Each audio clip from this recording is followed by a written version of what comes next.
They're going to send all the Uniontown fans out. And they're going to send out. The game is called.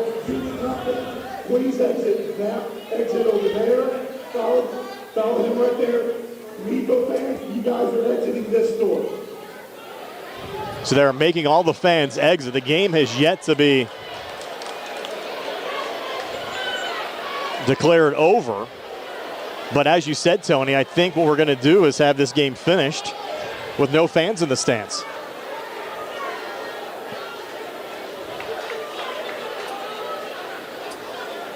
Yeah, not what you want to see. I mean, it's kind of wild. There's no doubt about it. And they're trying to clear everybody out here. We'll step aside for a 60-second timeout. 3:12 left here in the fourth. Meadville 63, Uniontown 55. This place being cleared out, and we'll have a kind of a COVID-era game here, Tony, for the final 3:12, it looks like, with no fans in the stands. At a local high school basketball game, there would be a pause in play. Why exactly? Check out this commentary from Tarek Fatal, a senior reporter for Sports Illustrated. A bit of context here. So this is how this thing really starts. A traditional foul call, and a Uniontown player in the burgundy jerseys off the screen goes and dunks the ball after a foul has been issued.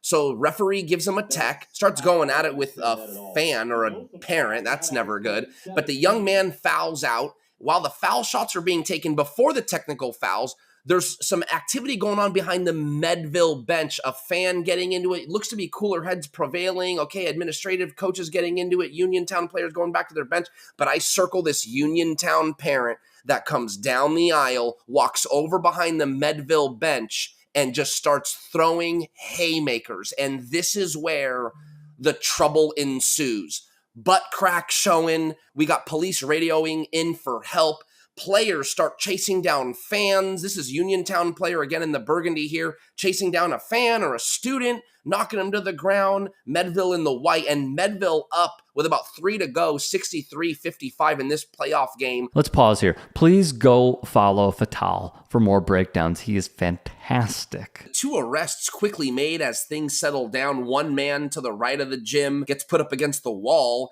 and the other gentleman is who we pointed out earlier in the video. Here's more on the matter.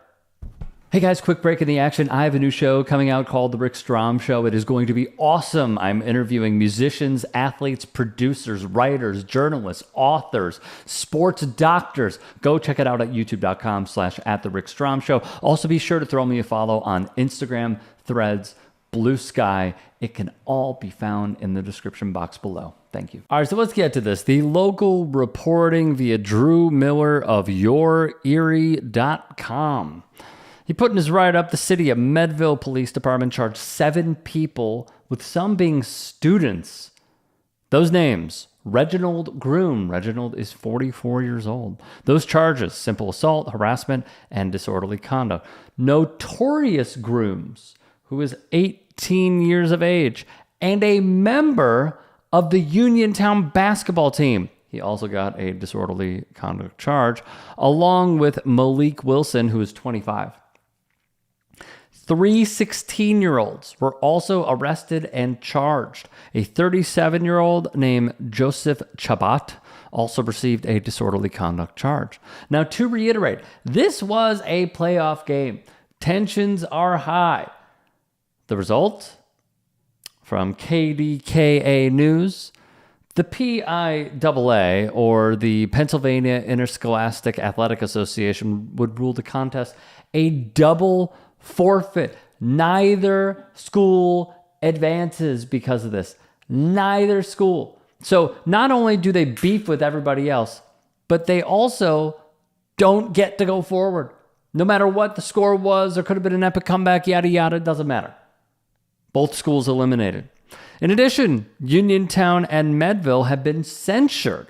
So let me see if I got this right. Not only do they forfeit this year, but it appears unless provisions are met, they will be suspended from next year's tournament as well. Now, to piggyback off of that, WTAE would report and write essentially that both schools need to show a plan for preventing something like this from happening in the future. Let me interject for a moment with an opinion here. They're going to say that they're going to add more police because that is what always happens. Oh, the problem was we just didn't have more cops. That's the reason. Let's give more money to the cops.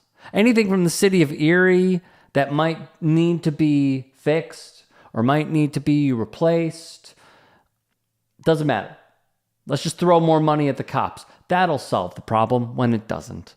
We have years, decades of data backing this point up, nonetheless. They would follow all of that up with the players and coaches also need to complete sportsmanship training. So, enjoy it. For those who were involved, the spectators will be banned from each and every school-sponsored event until June of 2026. So those football games that y'all love going to, those baseball games, those volleyball games, those soccer games, those tennis matches, done. Can't go anymore. This was the statement released by Uniontown Area High School, okay? We are deeply disappointed that this incident happened. It is not in accordance with the expectations for sportsmanship that we have for our student athletes and fans and that we share with the WPIAL and the PIAA as a standard practice. The PIAA asked both schools conduct an investigation into what went down and submit the findings. We are working closely with those officials to conduct our inquiry and provide them with the information that they requested. So, here's my read. Seeing how players were involved in this is, I don't get it, but we've just seen, and we've covered this so many times, how reckless sports parents are ruining the festivities for everybody, no matter who it is, okay? But then to see one student chase after a fan and push them, teams are being separated, tensions are running high. It feels gross, honestly. It just does. Do I agree with the call that they should be potentially banned from next year's tournament? No, I don't. And that is unless, the findings show that that there were further criminal actions that took place. I just don't know if I'm cool with them potentially banning both of these schools next year. Regardless, wild story.